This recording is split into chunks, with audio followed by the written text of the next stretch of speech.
Chapter 1. Learn rule number 1 to make money. There are many ways to get rich, but it's much easier when you learn how to invest with rule number 1. It's so simple that you don't even have to be that smart to get it. A lot of people are trapped in mutual funds that, at best, ride the waves of the market. They diversify to spread the risk. They're in it for the long haul. They're doing all that the experts tell them to do, except they still lose lots of money in market downturns. Rule number 1 is the outcome of the one tried and true investing strategy meeting institutional control of the market at a time when the tools of investing are available to anyone with a computer.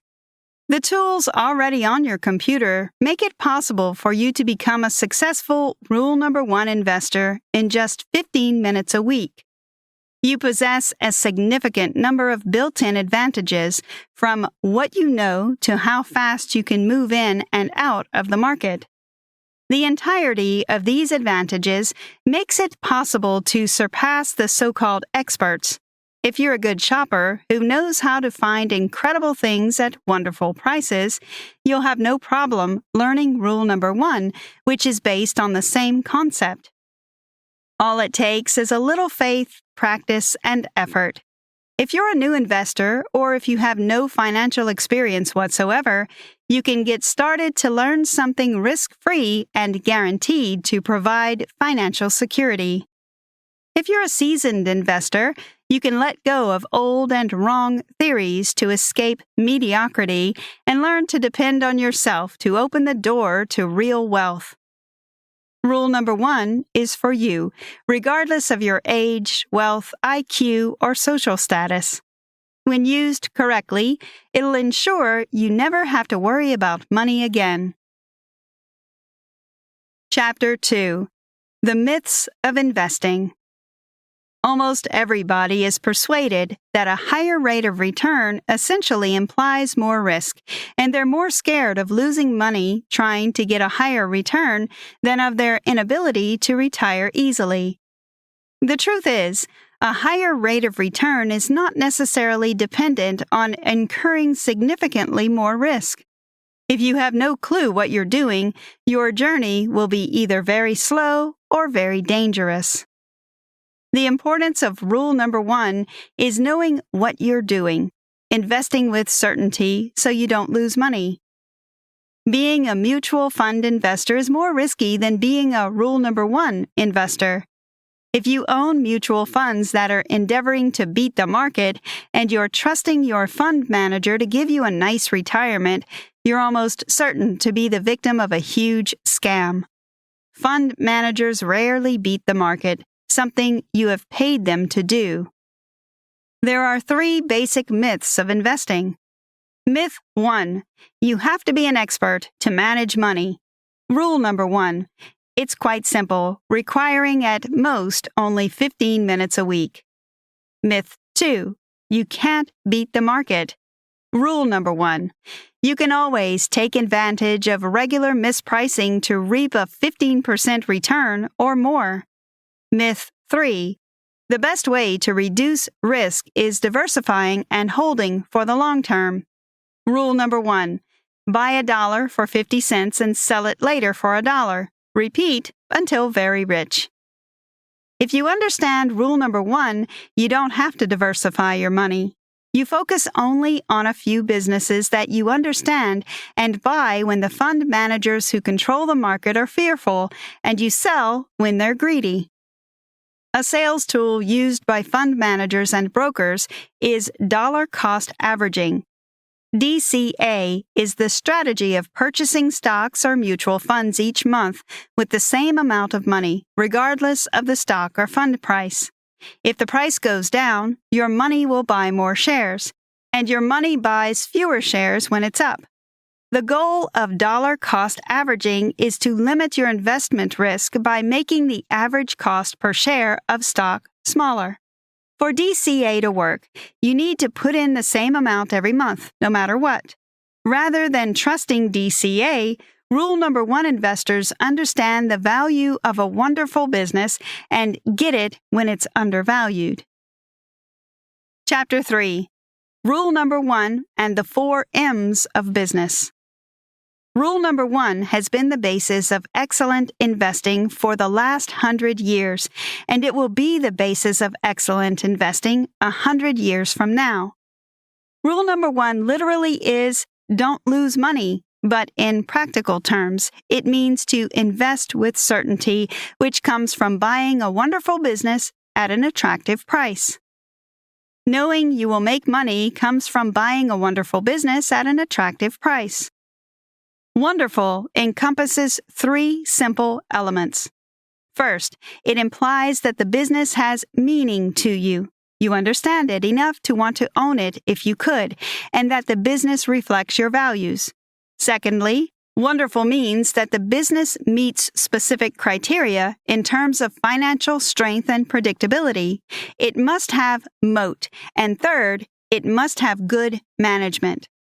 However, it's not enough for the business to be just wonderful. You need to buy this business at an attractive price, that is, with a very big margin of safety, MOS. A good MOS is knowing the worth of a business and buying it for half the price. It is vital to know that the price of a thing is not always equal to its value. Rule number 1 is about being a good shopper. Rule number 1 investing comes down to 4 steps. 1. Find a wonderful business. 2. Know what it's worth as a business. 3. Buy it at 50% off. 4. Repeat until very rich. In thinking about the process of finding wonderful companies at attractive prices, it helps to think about the 4 M's: meaning, moat, management, and margin of safety. To understand the essence of the 4 M's, turn them into questions that you must answer to evaluate a business and decide whether it can be a good investment. Does the business have the 4 M's? If you answer yes, then the business is worth buying. Knowing how to answer these 4 questions regarding any company will make you a confident individual investor. Chapter 4. Does the business have meaning to you? This first question, does the business have meaning to you, implies 2 other questions. 1. Do you want to own the whole business? 2. Do you understand it well enough to own all of it? What we decide to invest in gets our endorsement tacitly. Therefore, you should own what you're proud to say is yours. Investing with the consciousness of what you think is good or bad in the world will help you make the right investment decisions. This doesn't assure you of maximal success from a financial standpoint, but if you think something is bad for the world, then don't own the business behind it. Stand for whatever you want with your money and realize that it's a personal choice. Think of investing your money like planting seeds in the ground. Imagine that you'll reap what you sow. Also, buy every business with the 10-10 rule in mind. The 10-10 rule says, I won't own this business for 10 minutes unless I'm willing to own it for 10 years. This rule helps us remember just how long we're willing to own this business, so we're always thinking as long-term investors. It does not mean you cannot buy and sell this business repeatedly. It only makes you a much more disciplined investor. As a rule number 1 investor, you're going to own only a few businesses. So you have to be sure you own the right few businesses that won't lose your money. The kind of business you own should be the ones you understand, so you can predict the future with some degree of certainty and then arrive at a value today. Obviously, it's much easier to understand businesses you already know a lot about than those you've never heard of. Start this process by searching for businesses you think you understand, and from there, put them to a numbers test. You don't necessarily have to use the internet to conduct an initial search. An effective way for finding businesses you understand is simply to consider where you frequently shop and what you repeatedly buy. Check for where your money goes. Then ask yourself what you would be proud to own. Once you have a list of wonderful companies that appear to meet all the rule number 1 criteria, that list will become your watch list. It will contain the companies that require only 15 minutes a week to monitor. Then you have to know if any of these companies has a moat. Chapter 5. Does the business have a wide moat? As a rule number 1 investor, the first thing you want to know when you're about to buy a business is whether or not its future is predictable. You shouldn't buy a company whose future is uncertain. Looking for a business that has a wide moat is pivotal to finding a successful business to own because a business with a wide moat is much more predictable for the next 20 years than a business with no moat. Wide moat businesses can keep up with inflation. They can raise prices as their costs go up. They have protection from inflation as well as competition. For example, Coke and Pepsi have a wide protective moat that's preventing competitors from taking their castles. Wide moat companies include eBay, Gillette, Disney, Wrigley, and Apple. Wide moat companies have some sort of monopolistic position in the market. The essence of a monopoly is the ability to raise prices at will. There are 5 types of moats. Companies with one or more of the 5 moats can survive and grow more quickly than those that have to ward off competition from some low-priced product. The 5 moats include 1. Brand. A product you're willing to pay more for because you trust it. Examples: Coke, Gillette, Nike, Disney, McDonald's, Pepsi. 2. Secret. A business with a patent or trade secret that makes direct competition illegal or very difficult. Example: Pfizer, 3M, Intel. 3. Toll.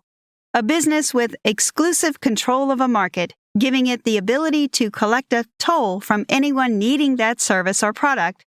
For example, media companies, utilities, ad agencies. 4. Switching. A business that is so much a part of your life that switching isn't worth the trouble. Example: ADR Paychecks, H&R Block, Microsoft. 5. Price. A business that can price products so low no one can compete. Example: Walmart, Costco, Bed Bath & Beyond, Home Depot, Target. You can consider a company a potentially good investment even if it doesn't have multiple moats around it, although you're likely to find that the wider the moat, the more likely it is a combination of several moat categories. Coca-Cola and Microsoft, for example, both have acquired a reputable brand identity while exhibiting other moat characteristics. Don't fuss over counting the moats around a business. Instead, focus on identifying the one moat among others that seems hardest to cross and confident that the company can sustain that moat for a very long time. Did you know? Over 10,000 bottles of Coca-Cola drinks are taken every second. Chapter 6. The Big 5 Numbers of a Moat. It can be tasking to know whether a business has a moat if you judge by instinct alone. Rule number 1: investors take the guesswork out of identifying a moat by looking at 5 numbers in particular. These 5 numbers allow you to truly see what's going on inside and whether you can keep these firms on your list of wonderful companies. If a business has at least one of the 5 moats, it'll show up in the Big 5 numbers. The Big 5 numbers include 1. Return on investment capital, ROIC. Return on investment capital, ROIC, is the rate of return a business makes on the cash it invests in itself every year. If a business has no healthy ROIC, above 10% per year on average for the last 10 years, move on to another one. 2. Sales growth rate. Sales are the total amount of money the business took in from selling whatever widgets and digits it sells. The business will report its sales each year, allowing us to see if sales grew compared to last year. Seeing 10 years of numbers will give an idea if sales are growing consistently. If they are, the amount of growth above last year can be calculated.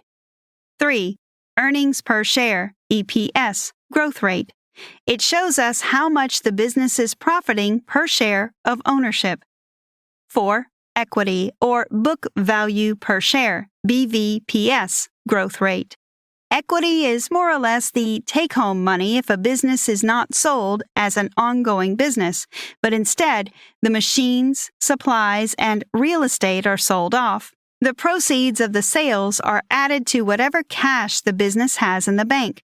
The debts are paid off, and the remaining cash is divvied up among its owners. Rate of equity growth tells us the business can accumulate a surplus, and that in itself makes it exceptional. Equity growth is a good indicator of a company's strength. If a business's equity isn't growing, the business doesn't have the funds to increase its market or develop new products. 5. Free cash flow, FCF or cash, growth rate. Cash growth, in particular, tells us whether its cash is growing with its profits or if the profits are only on paper. All of the Big Five should be equal to or greater than 10% per year for the last 10 years. The Big Five numbers are calculated on some professional sites, which mostly cost money. There are also free sites like MSN Money or Yahoo. Growth rates show how much the business is growing each year over the previous years and can give a huge clue to what rate of growth we should expect in the future. How to accurately do this calculation is to use the rate calculator, and the same calculation can be done for 10 years, 5 years, and the most recent year to see if the rate of sales growth is growing or shrinking. Guessing doesn't cut it for a Rule 1 investor. You should know with certainty that it is a wonderful business. If the business has one of the 5 moats and the Big Five plus debt look good, go on to the next step. If not, drop it off the list. Chapter 7. Does the business have great management? A wonderful business should have a leader who will drive the business to achieve a big, audacious goal. In his book, Good to Be Great, author and business researcher Jim Collins said that the CEOs who move their companies into greatness are almost all what he calls Level 5 leaders. Collins explained that a Level 5 leader channels his ego needs away from himself and into the larger goal of building a great company. A Level 5 leader's essential qualities can be summarized into 2: owner-oriented and driven. An owner-oriented CEO is one who has set his personal interests directly aligned with the shareholders of the business. Microsoft's Bill Gates and Stephen Ballmer see themselves as owner-oriented and run the company accordingly. We can tell if a CEO is walking the walk to find out if he's telling us what we need to know as owners to be adequately informed about our business. An owner-oriented CEO will seem to be acting as if the company were the only asset their family will own for the next 100 years. The second quality of a great CEO is that he or she is driven to change the world in some small and calm way. The thing a CEO wants to make happen is called his BAG, Big Audacious Goal. The BAG also tells everyone in the organization the most important thing to focus on every day. It becomes the company's vision, and if it is a good one, it can drive the business for years. To know if a CEO is driven, you can go online and Google the CEO's name. Businessweek, Forbes, Fortune, and the Wall Street Journal have charged reporters with the responsibility of digging up stories on CEOs. You already have all the information you will ever need to decide if the CEO is the kind of person you want to invest with. Once you've read the articles, read their annual letters to shareholders on company websites. They usually put their bag in their letters too. After you read the articles and letters, you have to decide whether it's all talk or whether they're walking the walk. If you know that a company had a bad year, evidenced in its numbers and how much stakeholders lost, Check out what the CEO had to say about it in his annual letter to shareholders. If he doesn't admit to mistakes and not only highlights the challenges ahead, but explains what he intends to do about them, you're staring at a questionable jockey who doesn't know how to ride the horse.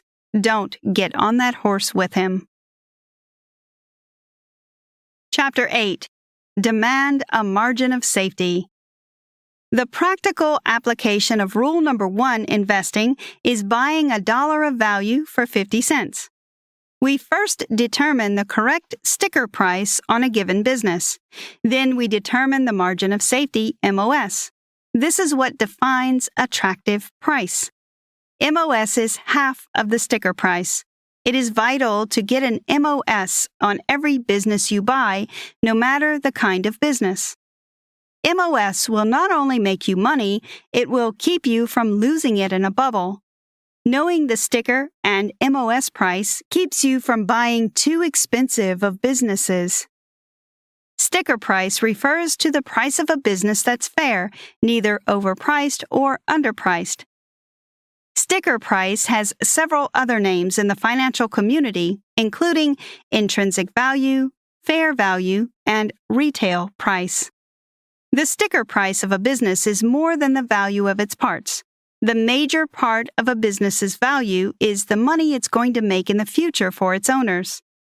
Arriving at the right sticker price entails knowing 4 numbers that will be used to make some calculations. 1.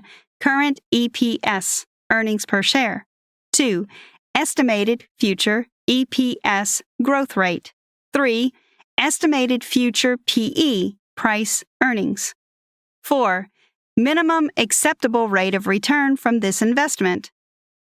The amount of money a business makes is called earnings or profits, and the most accurate way earnings are reported to owners is called earnings per share, or EPS. So what we really want to know to get started is what the EPS is going to be in the future. The sticker price of any business is based on its future EPS and future PE. To get the sticker price, 1. Grow the current EPS at the estimated EPS growth rate for 10 years to obtain the future EPS. 2. Multiply the future EPS by the future PE. PE equals price over EPS to obtain the future market price. 3. Shrink the future market price by the minimum acceptable rate of return per year to obtain the sticker price. Remember that the margin of safety is half of whatever the sticker price is.